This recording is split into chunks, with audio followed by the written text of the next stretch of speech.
c'est que le gars, il ne force pas.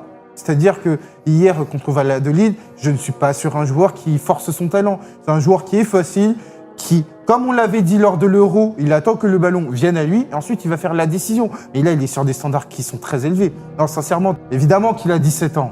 Évidemment qu'il a 17 ans. Il a déjà 17 ans, ça passe. Hein. Il a déjà 17 ans, mais moi, sincèrement, depuis ce qu'il fait post-Arabie Saoudite, qui est pour moi, tu as touché le fond la saison dernière en Arabie Saoudite avec cette défaite contre le Real Madrid, il est sur des standards où je me dis, il y a aujourd'hui très peu de joueurs au monde qui sont à sa table.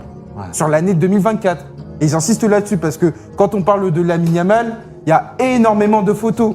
Il y a énormément de photos, que ce soit avec la sélection espagnole du côté du Bernabéu lors du Classico, la Ligue des Champions face au PSG, et même s'il sort, il a quand même sa contribution, l'Euro, et là, cette saison, il réattaque alors qu'il est en mode pré-saison. Donc c'est pour ça que pour moi, il est sur des statistiques